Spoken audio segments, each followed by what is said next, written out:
Okay, hello everybody. How you doing? Here we are. Myself, Red Redfern, alongside me today. I have got Collins Manor, Andy Burks, and the lovely Ivy Mix from the USA. How are we all doing? And today we are going to be looking at the big one, the one we've all been waiting for, which is Omail. This is the first product that we as founders will be using in the new back office. And it is also probably going to be the first product that any customers will be using as well. So we're going to have a big in-depth look at Omail, see what it's going to do for us. We're going to run through it and we're going to give you as much feedback about this product as possibly we can do. So without further ado, I'm going to share my screen. So just wait one moment, please.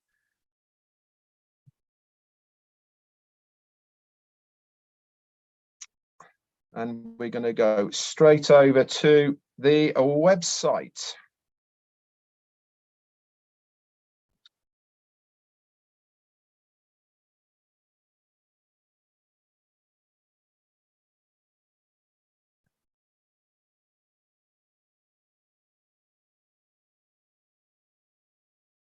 Just bear with me.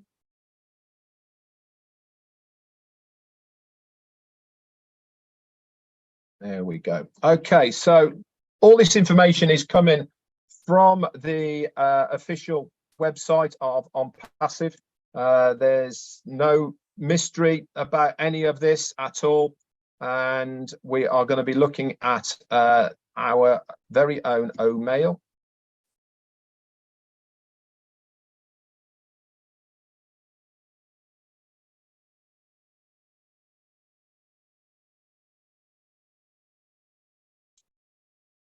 So then, before we start looking at the technical side of Omail, what we want to do is we're going to have a little bit of an overview, so know more about Omail.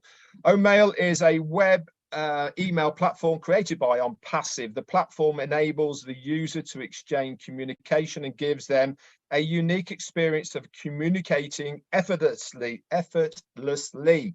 Omail has various features that make it the best email platform and prove to be a significant competitor in the global market. And we all know that there is many to choose from at the moment, but Omail really does stand head and shoulders above the rest. And we're going to get into all that techie bits and pieces with the panel here today.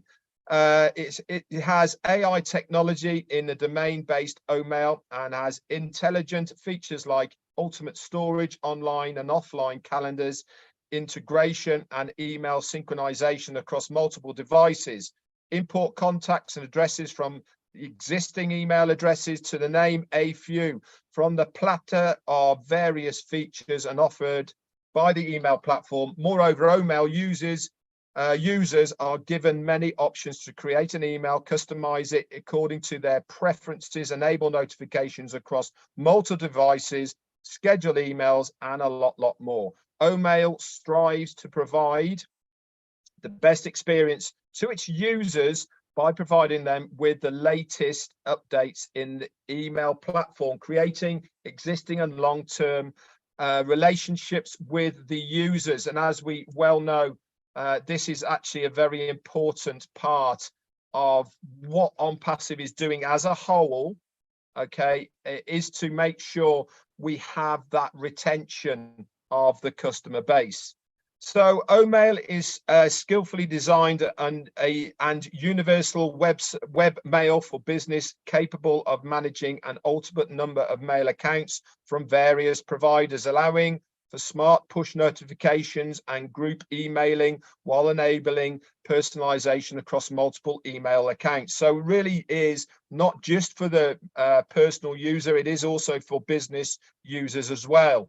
Omail comes with a wide range of visual and technical features, swipe actions and menus, action bars and buttons, colors and themes. As a next-gen mailing tool, it delivers robust capabilities to your team.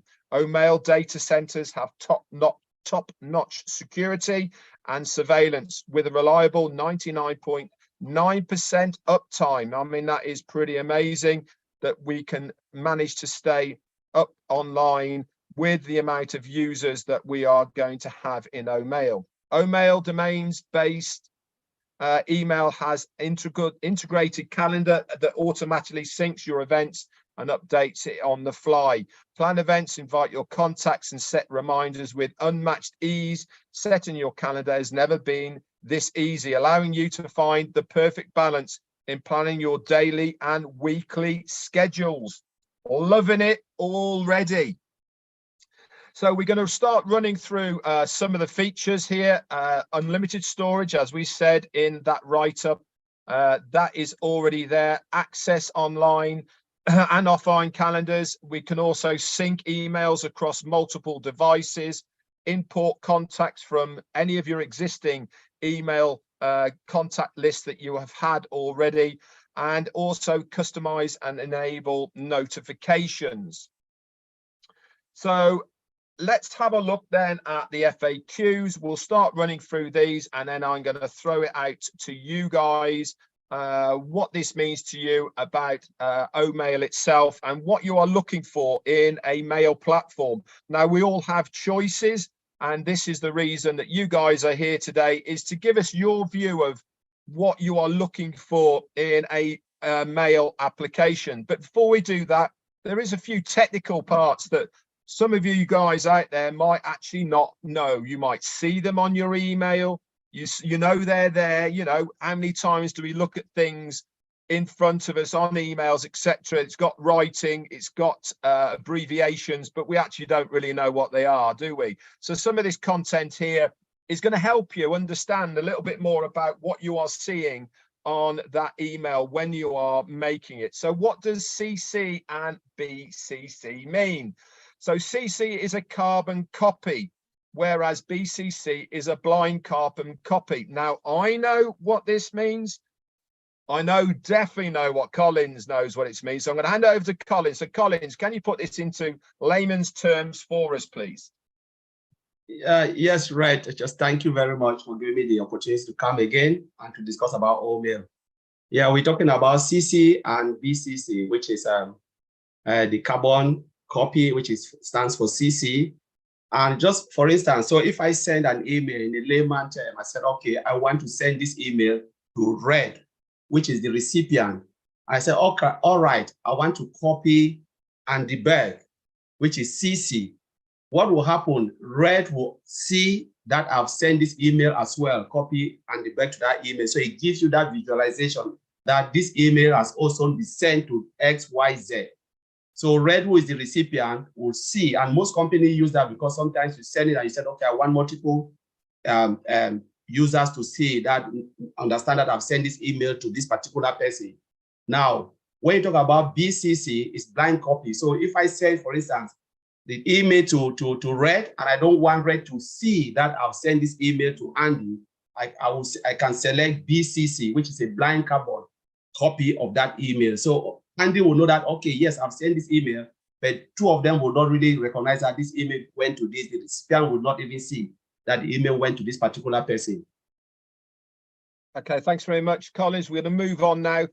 We've had that explanation on that. So is email secure? Security nowadays in the internet space is really one of our main concerns. How many times do we hear about hacking and scamming and all these types of terminology? So one of the main things that people are looking for is security, and more especially for your emails. So is email secure? The security encryption of your email will depend on the email service provider that you use. Now, I can tell you that the Omail is our very, very own mail. Okay, it's not a third party. It is not one that's been farmed out. It is through our very own servers. So the security part of what Omail has within itself, not only is the encryption of the email secure, but also how it is delivered is very, very secure. Now, some providers like ProtonMail use end-to-end encryption, which means only you and the recipient can read the contents of an email. Now, before I go over to Andy Burks, Ivy, now you're a user of emails. I presume that you have got your own email at the moment. Yes. Is this security something that you would be looking at as from a user point of view? You use your own email at the moment, you might be happy with it, what it features or the rest of it. But obviously, if something new comes along, is this going to be an important factor for you as a user to look at if it is going to be more secure than the existing one that you are using? Yes, it would be very important to me because I've had situations where I've been hacked through an email, and it's really, in fact, that's one of the most important things I'll be looking for the security, more than anything else. The security is so important.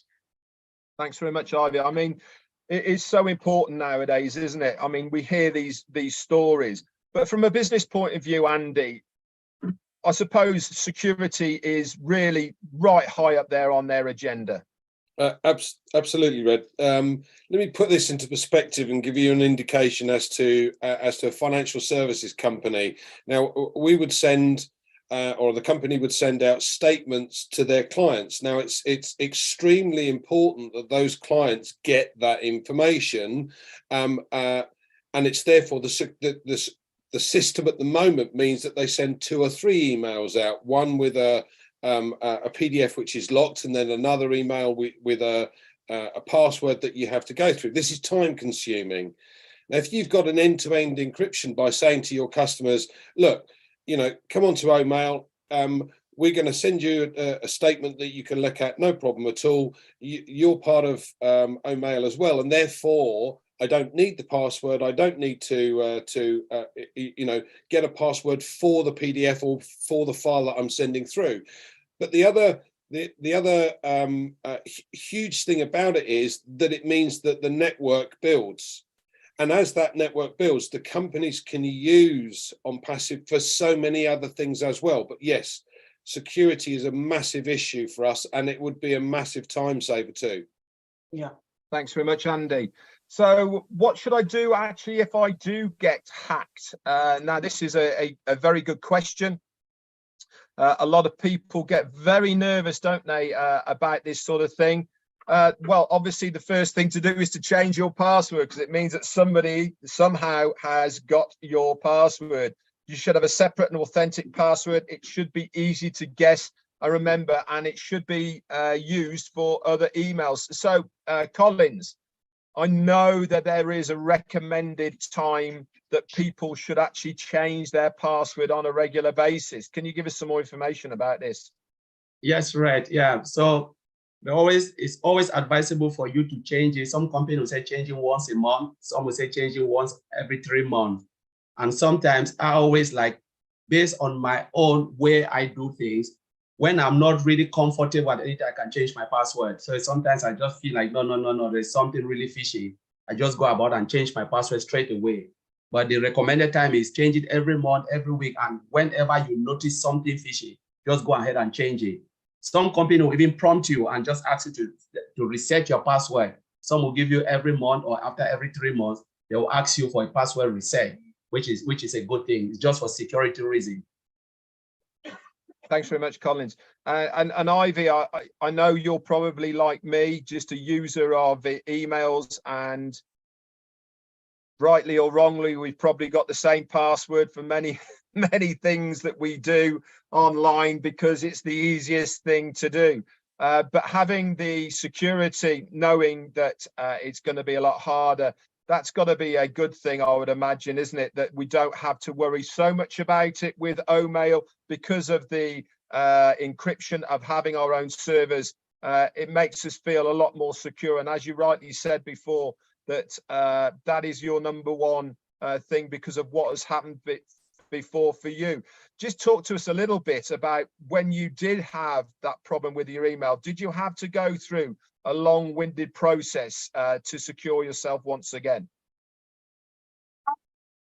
Just wanted to ask you, how did you know that I've had one email for years, not months, for years, and we know we've been hearing that we have to change it, but can you imagine the ease that you don't have to bother about it anymore? And then also we have been told to use all these asterisks and all that. You just want to spell the name of your dog, Shaggy number 2, and put it on. So now with the ease that we're going to have through Omail, I have cried. In fact, at this very moment, I'm buying an Apple computer because I hear that's the only one that you do not have to worry about being hacked and all that. So can you imagine the ease of so many people who cannot buy an Apple, and then you don't have to worry. I worry daily. And I did not even know that this was a feature. I'm sorry, but I'm happy to learn that we're going to be having something like that.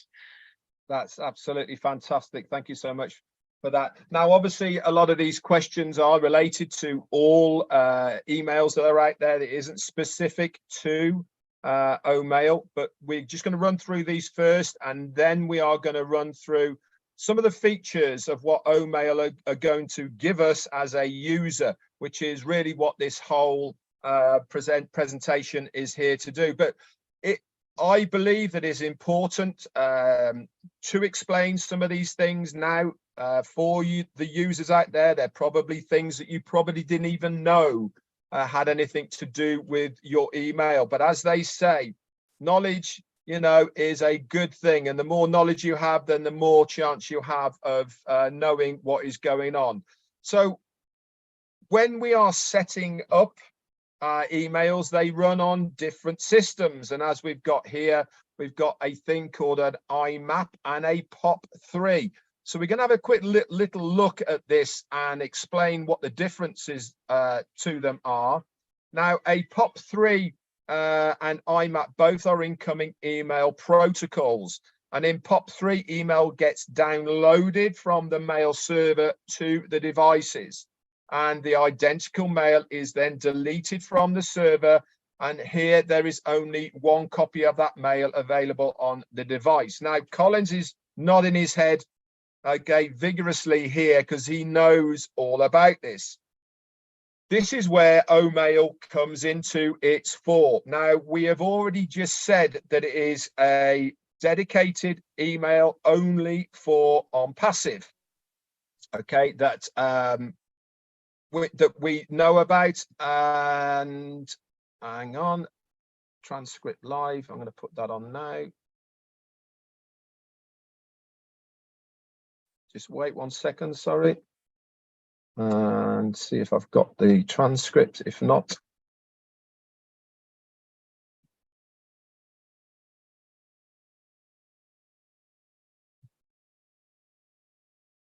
sorry about this, guys. I'm trying to work out how to put the transcript on.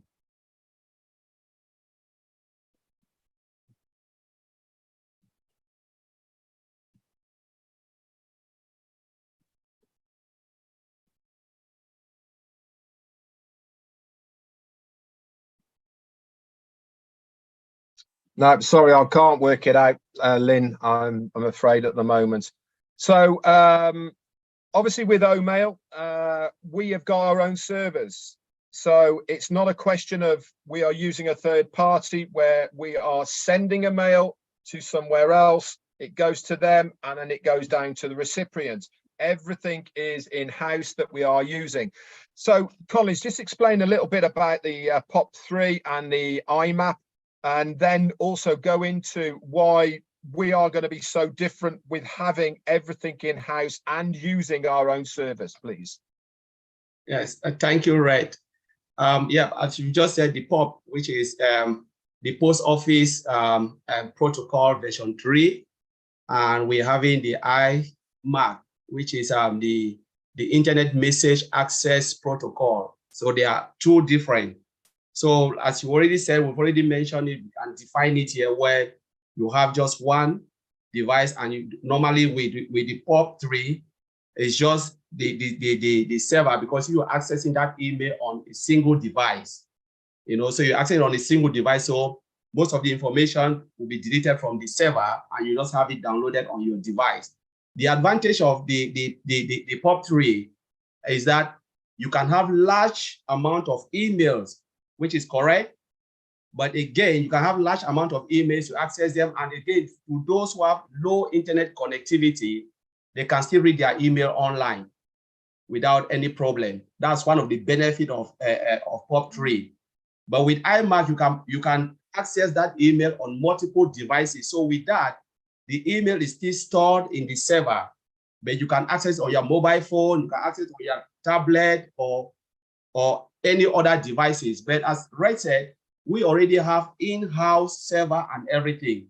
It is well protected. So with whatever we use, we shouldn't be worried about it because POP is the widely used communication tools, which we're using it for internet to access email in online. But again, when we look at the server and everything, because we have our server, which is well protected, driven by AI, and we have all our database all encrypted, both are still very, very good. It just depends on the two devices and which one you are using. But businesses will come because a lot of people who are, they have businesses and they want to access their email from every location. All of them are still good. Both services are still good. And I believe we have both, which is good for us. Thanks very much.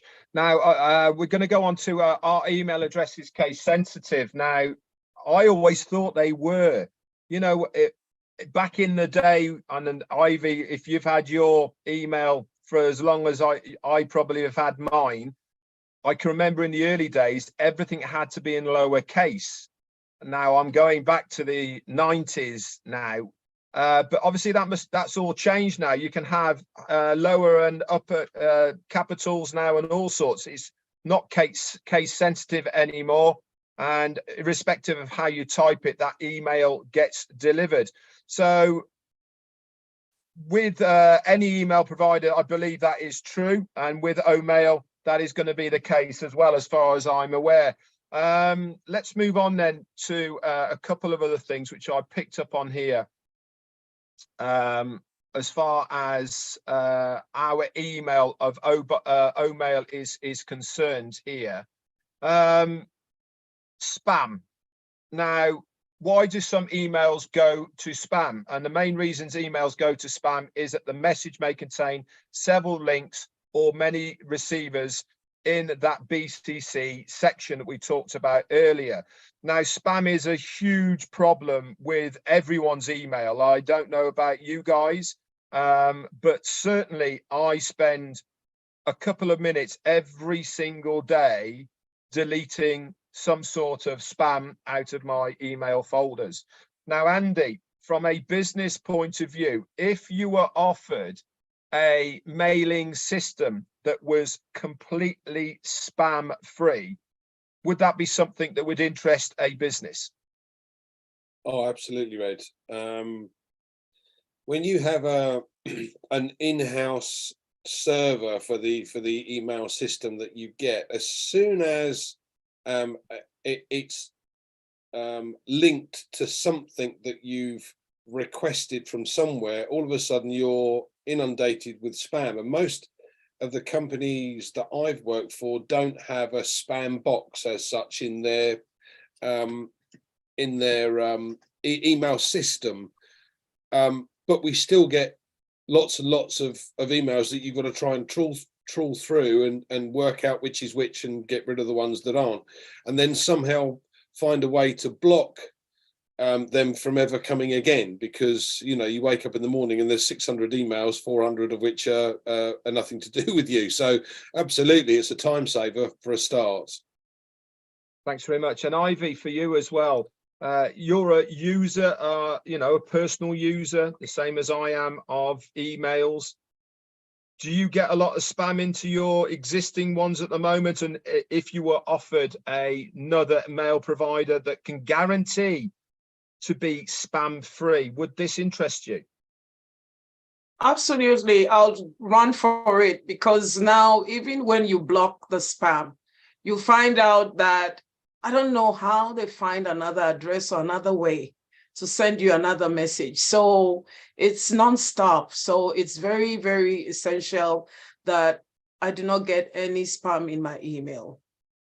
Fantastic. And let's expand on this a little bit, because it is a very good subject as far as the user is concerned about what they are looking for in a email provider. And Omail really is knocking this out the park.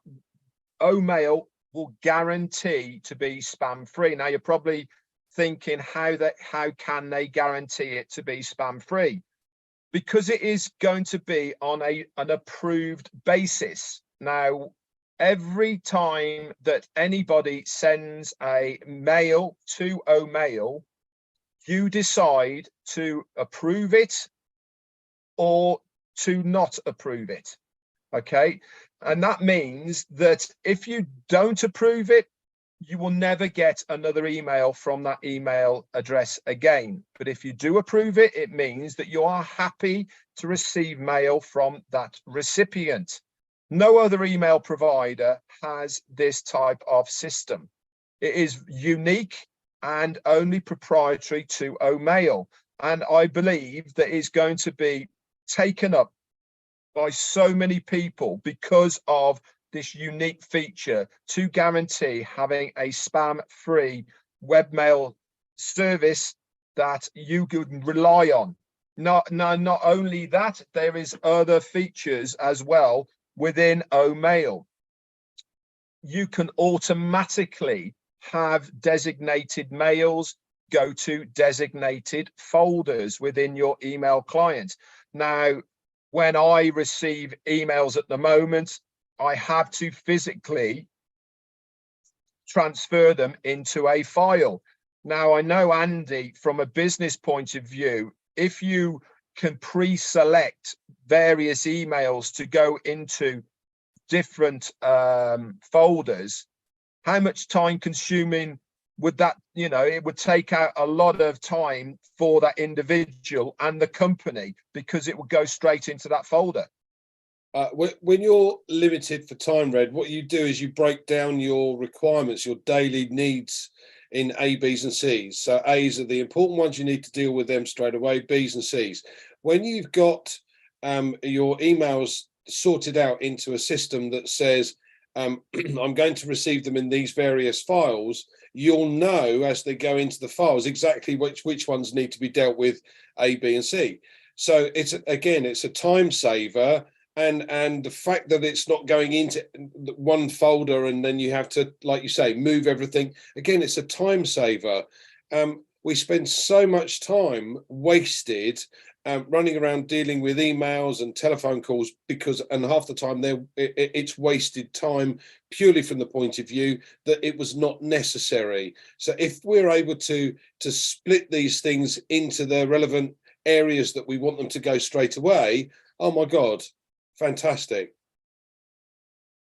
Okay, thanks very much for that, Andy. Now, there's also another feature as well that Omail is got within the files section, which we're talking about now, that is password locked.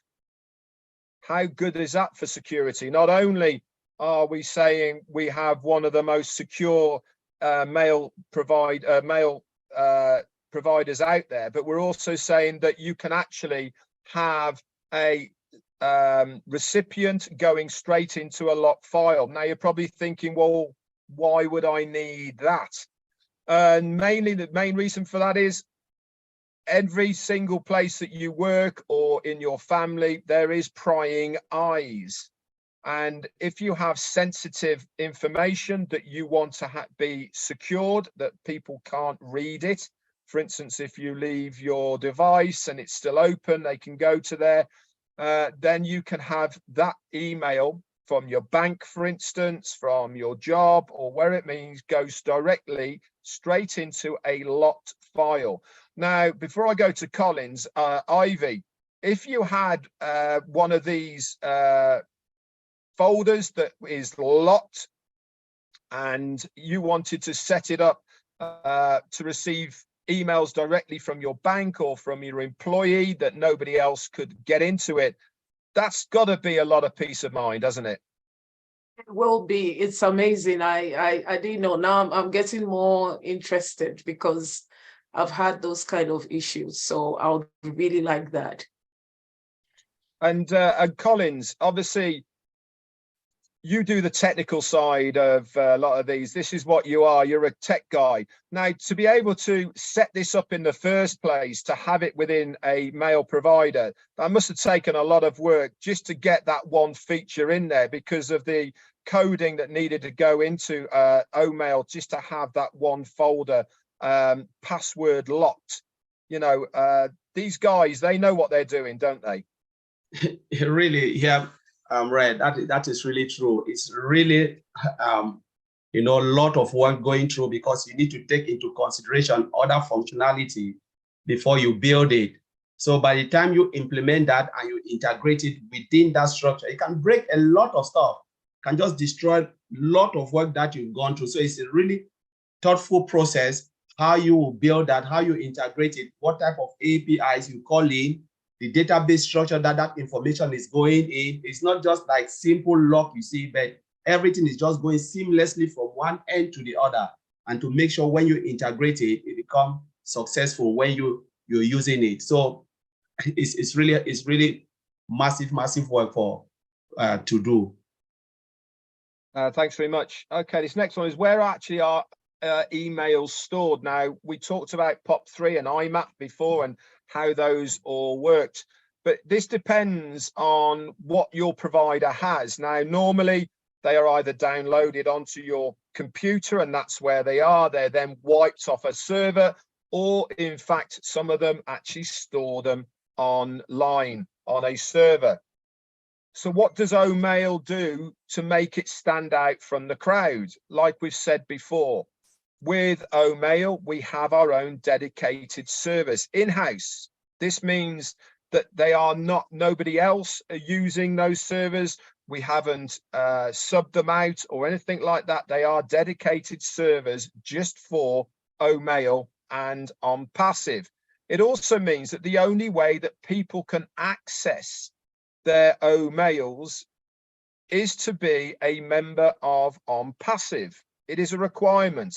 And why is this a requirement? Because we want to guarantee that every single person that uses Omail is a real person.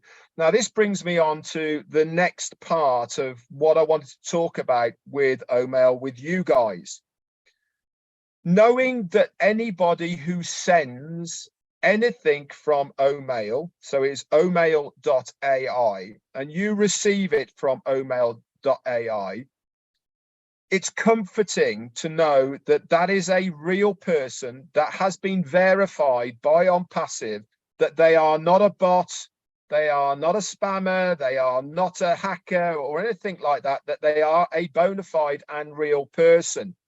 Now, I'm going to first go to Andy Burks and then over to Ivy. But Andy, from a business point of view, knowing that you are receiving something from a person who says who they are, this has got to add a lot of weight to you who is sending that and the company who is receiving it, knowing that it is who it is without them having to go through this verification process time and time again that you seem to have so many times. Every time you pick up a phone, you have to verify yourselves. But if that pre-verification is done because you are happy to receive that email from that person, again, we're talking time, aren't we? Not only that, the security element is phenomenal, Red, because as I mentioned before, if you're sending files through to clients and those clients are part of Omail as well, you've got a company sending it direct to the client knows full well where it's come from and that it is secure, and he can open it or put it into his lockbox and know that nobody else has got access to it, and he's the only one that can have a look at that information. That's a phenomenal part of security for any business. But when it comes to financial services, you're so limited to what you can and can't send through on an email to a client. But if you're both on Omail, you can send through whatever you like. So it's not just time saving. Thanks very much, Andy. And before we move off this subject as well, I want to talk about actually sending files and data with Omail compared to other ones. But for Ivy as well, having this security blanket of knowing that it's a real person who is sending that email to you in the first place, that's got to add a little bit of comforting to you as a consumer, knowing that anything that comes from omail.ai is a real person. Yeah, it's comforting to know. And just like Andy said, especially when all of us, which I know will be the eventual case, all of us on Omail, you're so secured when you know it's Colin sending me an email. I'll not even think, because I know it's already been vetted and it's already been checked. It will give me a lot of peace of mind. Thanks very much. And Collins, just run us through how Omail is going to make sure that these people are real people. Just unmute yourself, mate. So we already talked about the security and the check with the AI that is behind the Omail.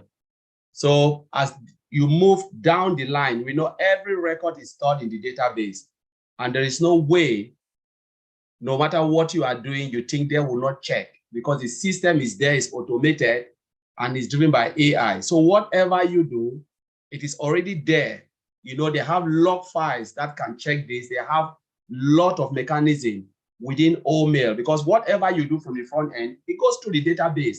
And that is the mechanism where everything is being checked and verified and validated. We're talking about, the facial recognition that will come again, because OnPassive is a real business. It's a real, it must be real people. So all of those checks are already there. A lot of them we don't even know about, but you can't escape it, because there's level of security, right up to the data center. Mm-hmm. So I'll leave it there. Thanks very much, Collins. Now let's go back to sending and receiving information with Omail. Now, let's go back to normal mail providers. Now, if you are sending a file or photographs or videos, there's a limit because of the amount of information, size of the file, all the rest of it. And on many occasions with many providers, you have to either download them onto file sharers, or you have to convert them, or all sorts of pains that you have to go through to send people. And I know from a user point of view, around Christmas, what does everyone want to do? Send loads of photographs and send lots of videos of you enjoying yourself. And you can't do it on your mobile phone because it's too big. So you think, I know, I'll send an email. Guess what happens? They're too big for those emails as well. Then you have to buy something or download something just to get these photos and videos to someone else. And it's hassle, hassle, hassle. So what have Omail done to make things different? They have enabled us to be able to share files directly from email to email, regardless of what size they are, including working videos within its email content. Now, we're going to get on to templates and what is provided within the setup of writing the emails in a moment. But to be able to have the ability to send a file from one email to another email, regardless of what format it is in, and then the recipient being able to convert it directly from that email without having to download anything. Again, this makes it far superior to anything else that is out there in the marketplace. Now, first off, Andy, sending emails with information from business to business is probably the core reason why emails are sent. To have this ease of being able to send files in different formats to another recipient, and then to be able to then open it directly from the email without having to send it to a converter or to download anything. Again, this has got to be an added bonus and a reason why businesses will love Omail. Absolutely. Clients use different systems, companies use different systems. So they send you a file, and then half the time you have to download the file and then find something to use to open it. It's, quite frankly, a pain in the proverbial. But more importantly, when you're sending information to a client, you have to send maybe 2 or 3 different emails, because the file sizes that you're trying to send are way too big. And you don't want to use a Dropbox or a mail drop service, because at the end of the day, the files are meant for the client. The security becomes an issue. So you're sending, 2, 3, 4, even 10 emails to one person with little snippets of file, so that you can send them, and they don't have to then have this issue with, oh, it's too big, it's got to go into mail. So yeah, absolutely. Yeah. And the system being able to then convert each file into something you've got on your computer without having to download it, even better. Absolutely. Fantastic. And Ivy, from a user's point of view, sending Auntie Tracy all your videos at Christmas and pictures on one email, that's got to be user friendly, hasn't it? It's user friendly. Even a basic thing at times, like a driver's license. I've had times when I could not upload it because of either the person could not open it, and it's going to be the most user-friendly thing at this time of the year and forever anyway. Yeah, absolutely right. I mean, we are running through the bits of what Omail can do here for you guys out there, and running through what Mail in general can do, and really trying to differentiate why Omail is going to be such a game changer. Now, we know all the major players of mail providers out there, but they're all very, very samey.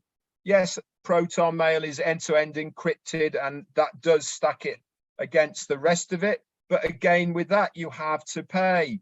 You get to a certain amount, you have to then pay for more addresses. One beauty about Omail that we failed to mention right at the beginning is this service for users is absolutely free. 0. It's not going to be spammed with adverts. It's not going to be anything like that. It is a free service that is given to its users by OnPassive. If you are in the ecosystem of OnPassive, you will have free use of this Omail service. So not only is it head and shoulders above many of its competitors because of what the functionality of it can do, but also it is completely free, guys.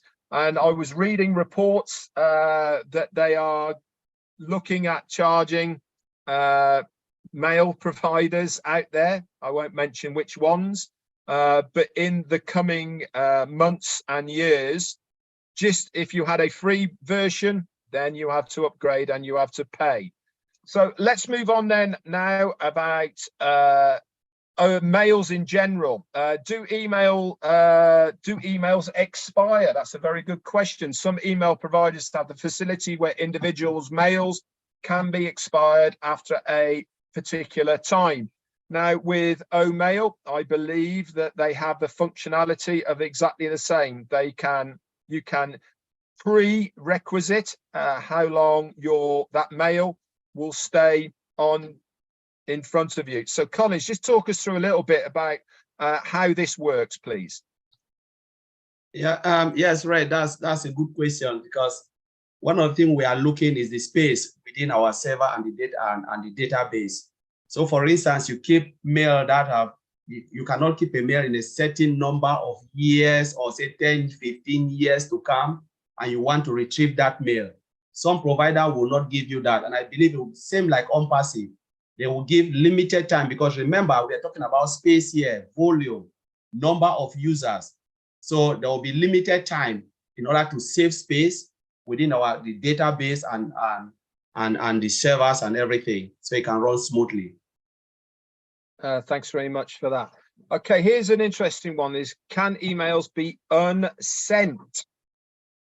Now, this depends on your email provider. Some email providers have an option to set the time for unsending emails. Now, I know, and you guys know as well, that with OMail, because we are sending OMail, if you are sending OMail from an OMail provider to another OMail provider, you can actually retrieve that email even once it is sent. Now, there is very, very few that have this option out there. Obviously, if it goes externally to another provider, then unfortunately that won't be an option. But if you are sending an OMail to another OMail provider recipient, then you will have that option. And again, we all make mistakes, don't we, Andy? And I'm sure in business, how many times have you made the mistake of going, damn, I wish I'd never sent that? It's not just that you've sent it to the wrong person or the message. And in certain circumstances, it can get a little bit embarrassing when you're sending the wrong thing to the wrong person. So it's always a good additional extra that you can have. Yeah. Fantastic. And Ivy as well, I'm sure from just a straight user point of view as well, mistakes are made, aren't they? And if you can rectify that mistake before the recipient has opened it, then it's got to save a bit of face. Yes, at times too, you send a hasty reply, so you want to retrieve those ones, and so it will be a very good feature. Fantastic. And obviously up here, look, we were talking about the sizes of files that were sent, and like we said, Gmail, Hotmail and Rediff Mail, they limit the size of the email messages you can send. But obviously with OMail, doesn't come into it. If you think about this, Red, sorry to interrupt, but if you think about this, one of the biggest problems I've got is I've got loads of photographs on or photos on iCloud, right? But the problem I've had is that it seems to have disappeared on iCloud, and I've no clue as to why. So what would be really good for me would be to be able to send all of my photos through in one go off iCloud, close it down and not have to worry about using it again. Yeah. And save it on a hard drive and on my computer. And then I've got it saved. They're my photos anyway. But at the moment, what I'm having to do is to send 50 here, 25 there. You know, and I've when you've got 8,000 photos, it's time consuming. Yeah, I bet it is. So we're going to talk a little bit now about templates. Now, templates are designed to make life easier for the user. Obviously, some mail providers have templates involved with them, but we have seen OMail.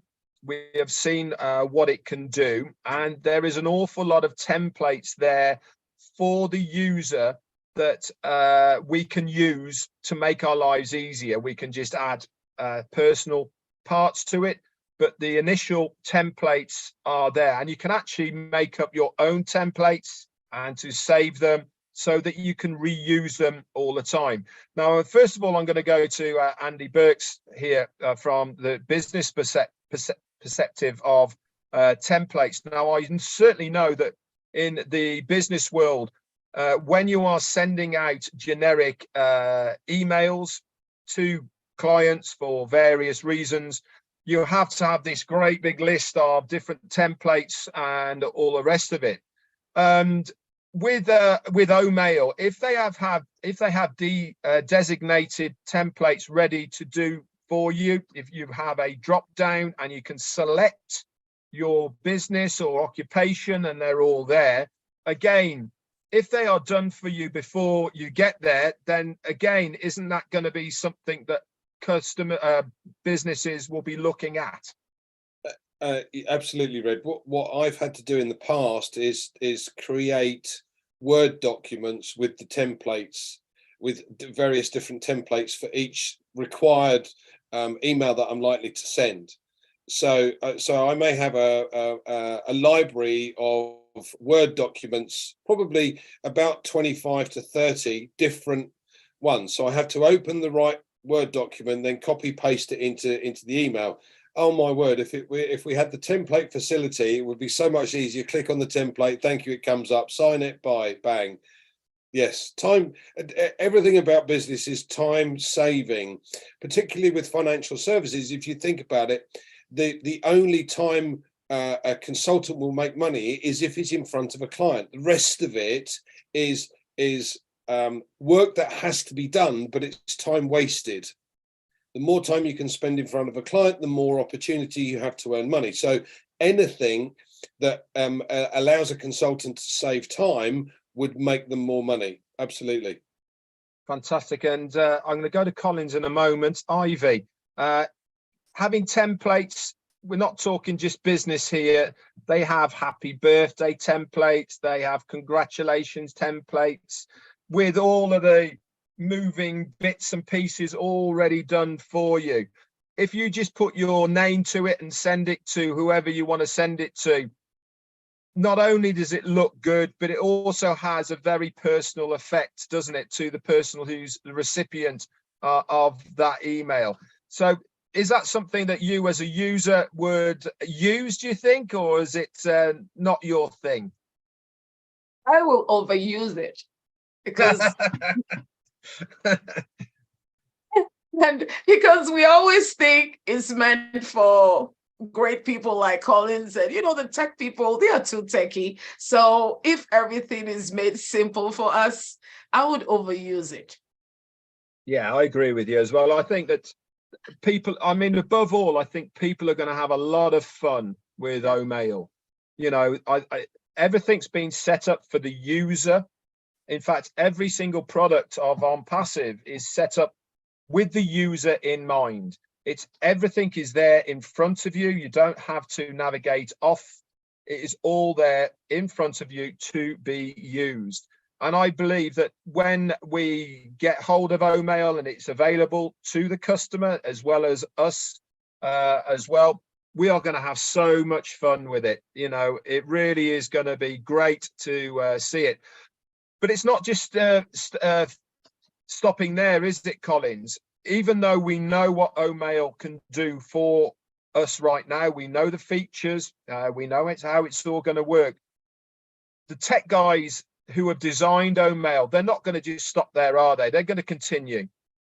Yes, right. That's true, because we're talking about technology, because technology evolves every time new things are happening, and they will never stop. Because again, what we will see now, the Omail we will use now, give it 1 year, you will not even believe the Omail you are saying, because a lot of features will be added, a lot of things will be happening, and it will just make our lives so easy, especially the users, the life so easy in a way that we'll even imagine. So they will never stop, because when they stop, what would they be doing in Hyderabad?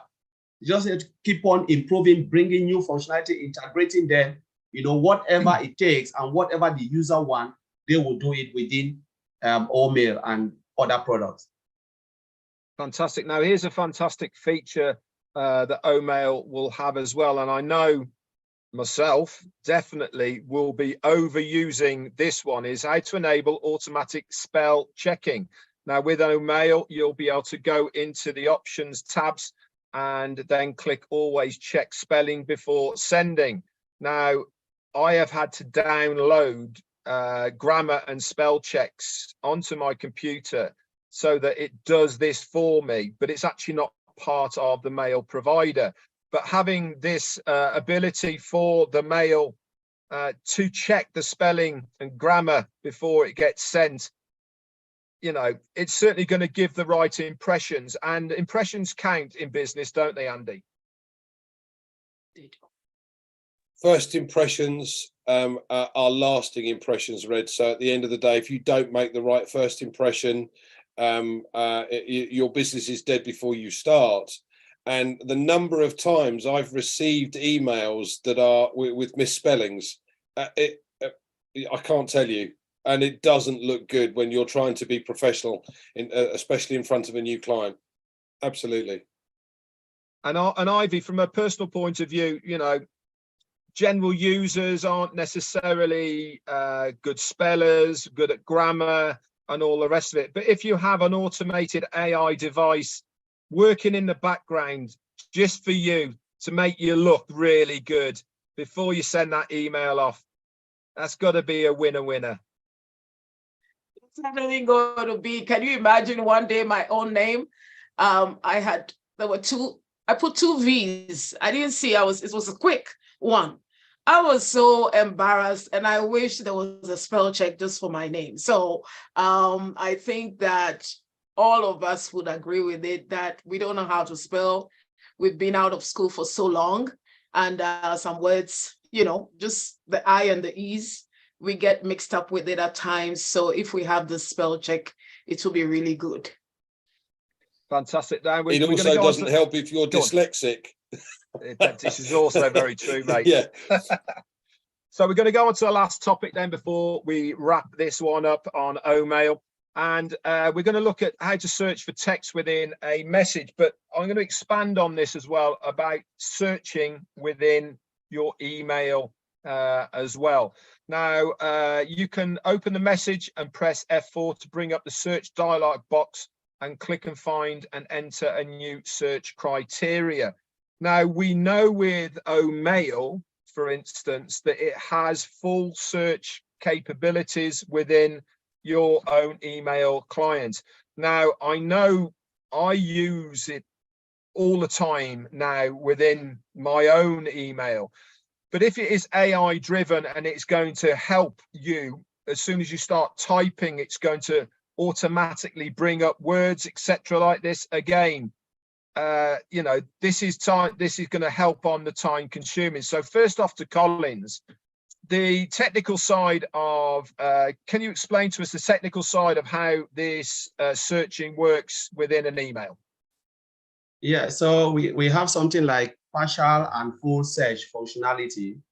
So the way the code works behind, if you just code it the way you can start, for instance, I want to search for Andy Burke. I just said, once I start Andy, it will bring all the Andy, you know, everything will just return the result, whatever is in the database, the name. And the moment I continue to get a full search, it will just bring the same name. It will just bring Andy. But again, before you search, we have to remember that whatever is not in the database, you can't search for it. If it's not there, you've not saved it, you've not created it, the record will not be in the database. You can only search what is already in the database and what is, you know, you've already added them on your email. And that's as simple as that, the way I can explain it. Fantastic. It all sounds way above my pay grade. I have no idea. All I want to know is if I am looking for something in my email, I go to that search box and I put it in and it pops up. Ivy, you must have had used this function before on your own emails.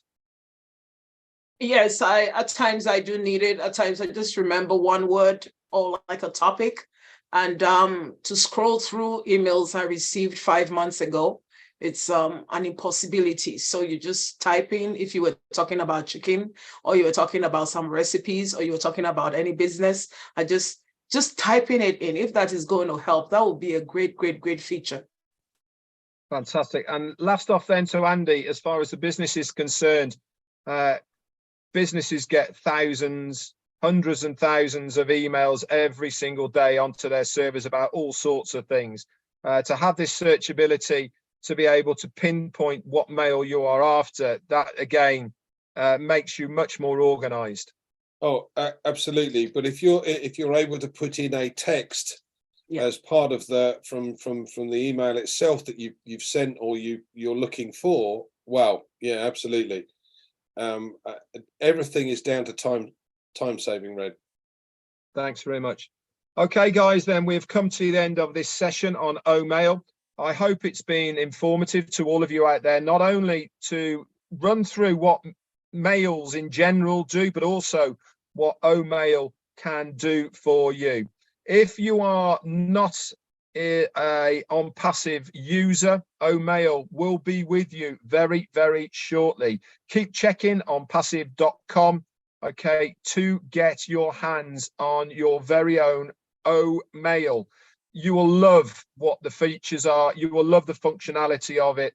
And above all, it is absolutely free. I'd like to personally thank Andy Burks, Colin Manor and Ivy Mix from the States for being on the panel with me on this session of OnPassive products. Next week, we will be looking at another one of the fantastic OnPassive products. Would love to see you here again on Thursday. That's it from me.